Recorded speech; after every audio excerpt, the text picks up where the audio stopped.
Guy Ritchie's The Covenant is not a perfect movie, but it's close enough. There are so many ways that the story could have completely lost me, and yet it managed to avoid all of those potential pitfalls and arrive at a conclusion that was both satisfying and sobering.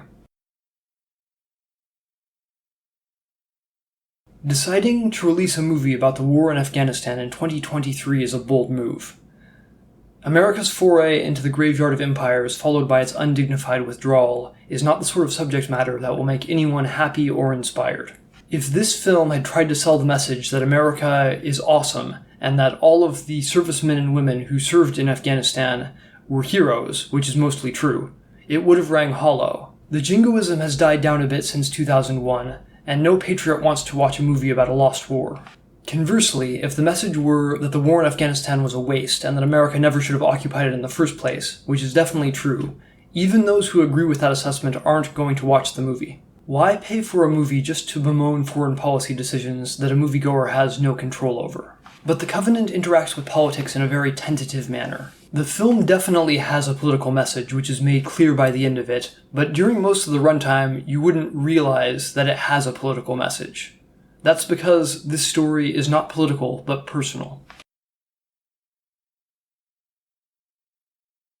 What makes this story work is that it's not actually about the war. Sure, it takes place in Afghanistan in 2018, and it is about American soldiers fighting the Taliban, but those elements are the setting, not the plot. The Taliban aren't shown as religious fanatics who are trying to bring about the downfall of America and the West. Instead, they are portrayed more like a criminal organization, which suits Guy Ritchie's style of direction perfectly. In reality, the Taliban are both fanatics and criminals, but in regards to this story, the latter is what matters. From the perspective of the local Afghans, the Taliban are gangs of thugs who drive around in jeeps to torture and kill their neighbors. From the perspective of the American soldiers, the Taliban are drug dealers and bomb makers who have to be tracked down using local informants. 9/11 is only mentioned in the opening text. There isn't any emphasis put on getting revenge for the towers or even protecting America from future terrorism. The soldiers we follow are motivated to fight the Taliban because the Taliban blow up their friends. They don't want the Taliban to blow up any more of their friends, so their goal is to find an IED factory and shut it down. That's the beginning of the story. International politics don't matter to this movie. The bad guys are the bad guys because they pose a threat to the characters that we care about in the movie. The two protagonists, John and Ahmed, are incredible characters. Their motivations are easy to understand and relate to. They're stoic and professional, but also imperfect, admirable, and also grounded in reality. Their actors, Jake Gyllenhaal and Adal Salim, give deeply emotional performances, but the film doesn't use these emotions to spark conflict between the characters. Instead, they show John and Ahmed taking the time to process their emotions.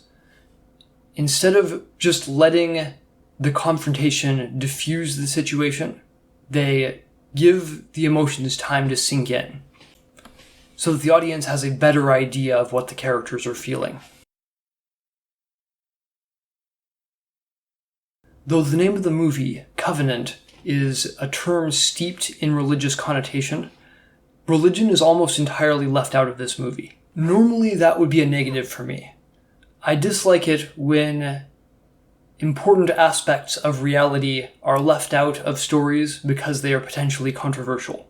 However, in this case, it is actually a good choice to not make Ahmed a devout Muslim or to delve into the religious proclivities of the American soldiers, because there's a very specific moral point that this movie wants to drive home. There is elegance in the simplicity of this film, and adding a religious lens to it would actually take away from the moral message. The film strips the idea of a covenant down to its most simple form. This isn't a story about honor as we normally think about it. It's not a story about bravery or glory or American idealism. It's a story about how good men pay their debts, and that's it. John doesn't make grand speeches about how he's going to do the right thing in the face of all odds. Instead, he feels the weight of the debt upon him. He's almost resentful of the fact that he has this debt to pay in the first place. It's an incredible portrayal of survivor's guilt. Despite its core simplicity, The Covenant does not reduce its characters or setting to stereotypes. There's a lot of attention to detail in the background that includes religion, patriotism, and culture. It's all sprinkled in, but it doesn't distract from the core point the film is making. The Covenant is great. I highly recommend it. It's a deeply personal story with a grounded moral framework and a relevant political message. As simple as that might seem, it's one of the hardest kinds of stories to tell well, and The Covenant succeeds.